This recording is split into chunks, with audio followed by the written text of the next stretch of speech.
All right, Cubby, let's show them what we've got, should we? Yeah, let's show them what we've got.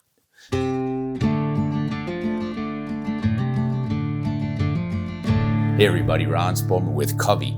Several folks have asked me to show what I pack on a typical hunt, typical deer hunt. We're going to the Plain States, so first thing I'm gonna grab, not necessarily Cubby, but she is going along, is my rifle, of course. We don't wanna forget that. Trust me, I've had buddies who arrived in camp without it. One of them forgot his ammunition, one of them forgot his sleeping bag. Make a list, check it twice. I put a cover on my scope in case it's raining or dust or anything like that. And I always bring along a soft case in case you are driving in the car and you put it in your soft case to keep, especially in your buddy's truck where things get kind of rough. My shooting stick's incredibly effective. I've shown it many, many times on my videos. It's just so versatile, lightweight. I always carry those. And then binocular. Man, I can't hunt without a binocular. Well, I could, but gee whiz, you miss so much stuff.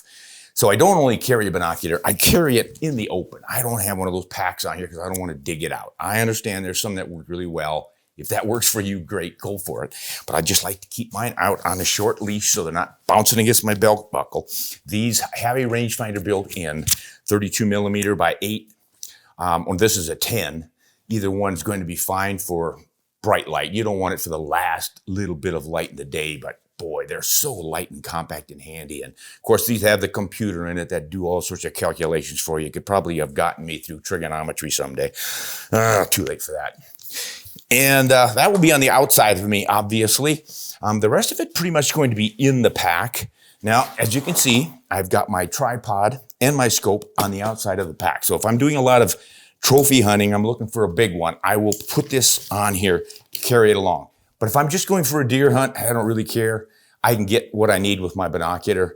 If I want to study antlers, I've got the scope. I take the lightweight one, not the big heavy one. This is 20 to 60 by 65, I think. Plenty good enough.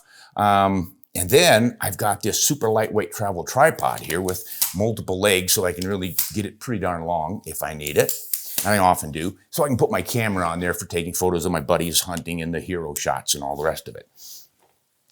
Then I carry along a sweet little butt pad. Didn't used to carry one of those, but I'm starting to get a little bit fussy here. Why sit on the wet, cold ground if you don't have to? So I got this little blow-up thermarest here, I've had forever. Take that along. Gloves, backup gloves just in case, some little nice merino wool ones. Take your pick. And let's see what we've got in this side pocket. Knives. Now, I don't usually carry my caping knife on a deer hunt like this. On an elk hunt where I'm back in the boonies or a mule deer hunt boonies or something like that, nice to have that little caping knife along with you. Sweet little thing, works around the antlers and all over the tiny spots. But my main knife is this one. And these are both diamond blade knives, so boy, I generally don't have to sharpen them because they stay sharp for so long. I'll sometimes wear this on my belt, but most often I've just got it in my pack because there's really no rush to get it out. I'm not like needing a Bowie knife to fight off rampaging grizzlies when I hunt on the Plain States. But I do like to have my knives sharp. And by sharp, I mean that kind of sharp. So do take the time to sharpen your knives before you take off, because too often you get out there and you realize, I haven't sharpened that thing for about 3 years, and I'm having a heck of a time. You'll find that your field dressing goes a lot easier with a sharp knife. Now, I do bring along a couple of extra knives. I don't put them in my pack, but this is for boning the animal. I got a short little fillet knife, flexible, so you can get around the corners really nicely on meat. And then a longer one for the bigger pieces. And that just makes it so easy to bone out. If I need to bone an animal out and haul it out, that really helps. Got a few plastic bags in there, gallon size, just in case you want to put anything in there in the rain or whatnot. We'll get to some more rain gear as we go along. Now on this side, I've got some spare ammo in my little ammo carrier.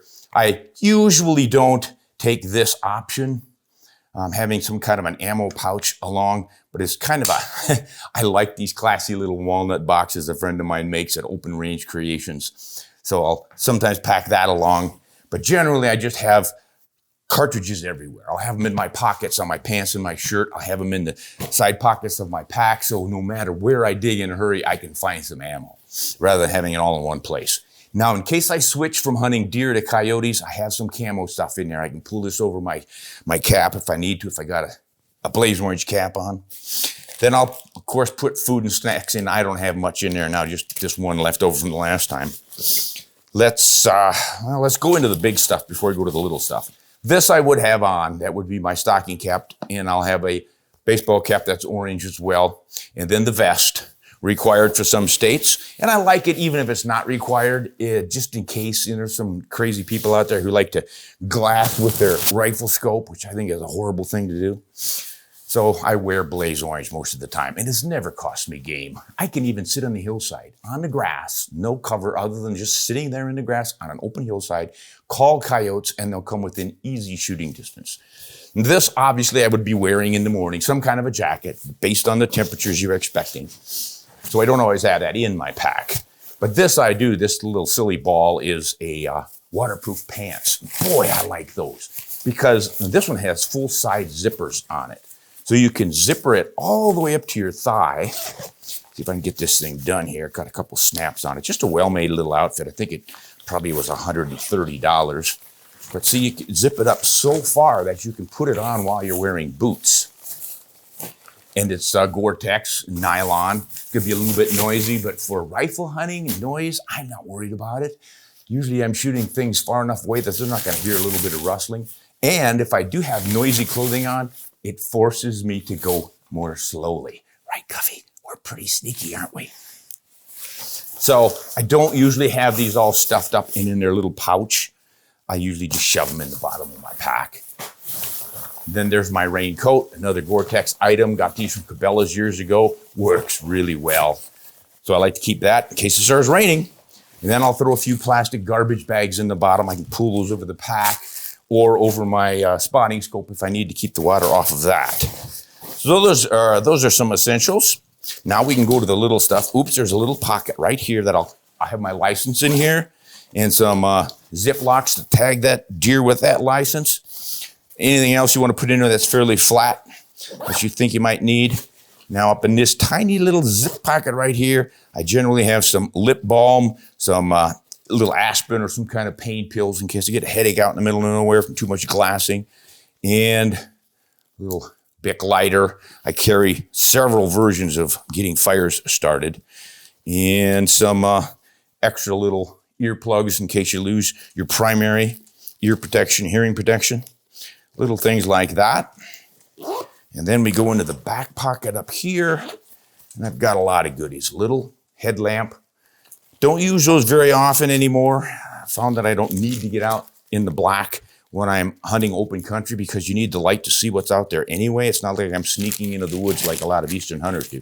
Now this little bag often doesn't get open for years, but what I've got wrapped up in here are glass eyeballs from a taxidermist for deer. So when you shoot a deer and you want to take pictures and you happen to be using a flash and you see those headlight eyes from that flash going off, you slip these right over the top of their eyeballs, and then it looks normal, looks natural, even though it's glass and it's fake. An old trick they taught me years and years ago. So I try to keep those in a little bag, ready to go. All right, let's see who else we've got in here. Now we've got the emergency space blanket. I've actually had to sleep under one of those twice. Doesn't do all that much, but it's better than nothing, and it's also windproof, waterproof. This is my knife sharpener, just a couple ceramic sticks inside of here, and it sets the angle so you're consistent. All you do is go down with your knife, perfectly perpendicular, and you will sharpen it perfectly quickly. That doesn't weigh but 3 ounces, so that goes with me. Then I've got some more of my various and sundry pills that I might need for a headache. Then fire starter in here and some toilet paper. You gotta have the essentials. A little bit of extra rope here. These are just laces from a boot in case your boot blows out. You've got some laces to back it up. And then some fire starter wax sticks right there. And then this nifty deal, the lightning strike. This thing is really pretty cool. It's got some little waxy things inside that will carry a flame for quite a while. But the big flame comes from the striker right here on this ferrous rod. Man, that baby puts out some flame and you can get a fire started in a hurry. So I carry that guy along. Not gonna run out. It's not like matches get wet or anything like that. That thing always works. lightning strike. What else do we have in here? A little electrician's tape in case it's raining. I want to plug up my barrel with this instead of mud. So I'll put this over the top. And a little bit of parachute cord. You never know what you might need to tie up. Probably your buddy so he doesn't get to the deer before you do. And then another fire starter. This is an old safe, they would call it, with a compass on the end and the good old-fashioned kitchen stick matches in here. It's getting hard to find those strike anywhere matches, but I'm hoarding some from 15 years ago. I don't know that I need that with that fire starter I've got, but this will usually go in my pocket in case I get separated from my pack. I always like to have backups on my person as well as in the pack. Anything else in there? That looks like it, guys. So I don't know if you think I'm missing anything, but like I say, for out on the open plains, Wyoming, Montana, the Dakotas, down into Texas and stuff, that pretty much does the trick. If I'm into the mountains, it's a whole nother program then because you might be pretty far away from the truck. It's not like it's necessarily a day hunt. And even if it is a day hunt, you might just do something up in the mountains that makes it an overnight stay. So I have a few more things with a bigger pack. The pack, by the way, this is an Eberly Stock X2. I've been using it for years and years, and I think this is my third one. I go through them. I mean, just wear them out, if you can believe it. And here I got a little extra lens pen for cleaning off the binoculars and the scope and stuff. Got little pockets on the side. I'll usually put a few more survival things in here, probably some more toilet paper and snacks and food. So before I sign off, my wife reminds me, compass. I always have a compass in my pocket. I don't have it on me right now, forgot. I had that one on my little match case in there. And then she wondered, maybe I should tell you what this little silly white thing is here on the stock. Well, that's my ballistic table. Pretty classy, huh? Now, you don't have to be classy. I would rather be effective than classy. You can get these in a circular form that fit on the cover that a lot of guys like on their scopes. You flip up the cover, either this one or this one, and you can glue that on the inside of the cover or the outside, and then when you pop it up, you can read your numbers there for your distances. But I've got this zeroed for maximum point blank range, and that's carrying me out to 300 yards where I'm dropping about 3.5 to 4 inches. So I can shoot out to 300 yards and be dead on a 6-inch target and hit it. And the rifle is real accurate too.